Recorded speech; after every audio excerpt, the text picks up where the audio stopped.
Has debate jargon become too much of a chore? Does every round you enter leave you wanting to know more? Well, look no further because one clap is the key. It's time for Professor Graham and Kevin's ABCs.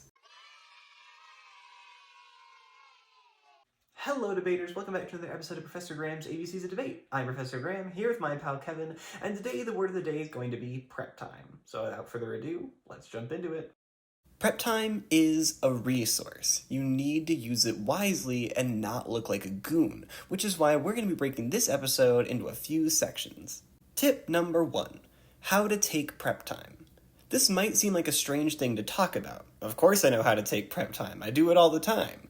But let me assure you, there's a lot of people who do not know how to do so. The process is simple. The moment it's your team's turn to act, whether it be to stand up for cross-examination or a speech, and you know that you're taking any longer than 2 seconds to stand up, you should loudly announce, starting prep now, and immediately start timing yourself.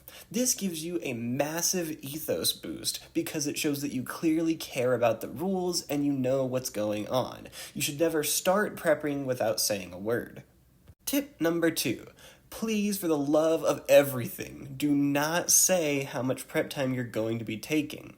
Prep time is a flexible resource, and if you say that you're going to take 1 minute of prep and arbitrarily stop yourself after that 1 minute, everybody thinks you're trolling. If you needed less time, you're just sitting there like a goon for 15 to 20 seconds, wasting time. Or if you need more, you didn't give yourself adequate time to give a better speech. Please just take the time that you need. Even in a partner activity, it's better to steal your partner's prep than to just throw from the very beginning. Tip number 3. You should time yourself and keep track of your own prep. Nothing signals I don't know what I'm doing like asking the judge how much time that you've used, or worse, asking them if your minute of prep time is done with. They are the adjudicator, not a babysitter, so keep track of your own prep and mark it down. Tip number 4. You should time your opponents as well. If nothing else, it keeps them honest and still signals that you care about the rules. But it also comes in handy when people start to cheat. It's usually not intentional, but keeping track allows you to keep other people in check. Now that we know how to take prep time, we should probably talk about when to take it. The short answer is simple with a lot of specifics. The most basic answer: just take prep when you need it. I know, shocker, right? Usually, that means that you should never take prep before CX, because you should have all of your questions written out beforehand. But if you need a small boost, don't be afraid to take what you need. That also just means you should take prep time as you see fit. There will be times where your speech needs like maybe 30 seconds of prep so you can organize a document, get your papers in a row. But there will also be times where you hear 2 entirely new positions, and maybe you need to take 2 entire minutes of prep to start preparing for those arguments. Whatever the reason, take the prep time that you need. Okay. Specifics time. For policy, I think there's a couple general rules of thumb. Number 1, you should never take prep for the 1NR. You already had 11 minutes of guaranteed prep, and any more makes me wonder what you've been doing all debate. 2, always take prep for the 1AR. Despite how cool you think you are, no prep 1ARs signal the exact opposite of the vibe that you're going for. It makes you look like an overconfident jerk because, let's be real, you were not ready to answer 13 minutes of speech in less than 2 seconds. Just take the prep time. 3. Minimize prep for the 2AC. Even though this is like the defining speech for the affirmative, you really should have most things already prepped out. If you hear something new, take the time to answer it properly, but don't waste a ton of time here. 4.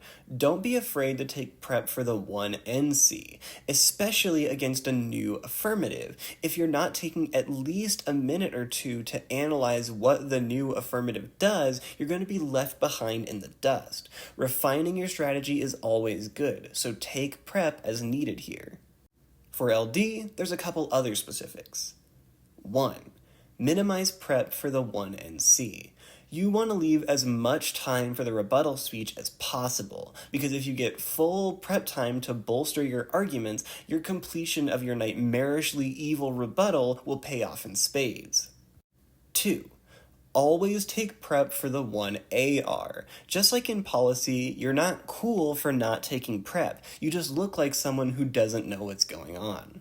For my public forum debaters, I don't really have any specialized tips for PF because the structure is relatively consistent throughout. Just take prep time as needed and follow both the general tips on how and when to take prep time. It applies almost universally throughout. Now for some general tips. 1. Save as much prep as you can for the rebuttal speeches. They're the most impactful speeches in the debate and actually determine who wins and who loses, so try to end here with as much prep time as you can muster. 2. Don't do weird stuff like using prep to finish a speech. That's not a real thing. Speech times exist for a reason, and you just saying that makes my blood boil. 3.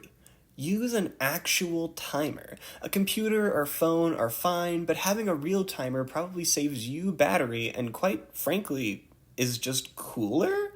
Also, please stop asking if you can use your phone as a timer. Nobody cares, bestie. It's another one of those everyone does it so I must as well moments. I promise, you're fine to use your phone to time yourselves. That's why the timer app exists. Wow, Kevin, you sure were pretty quiet today. Are you holding up all right?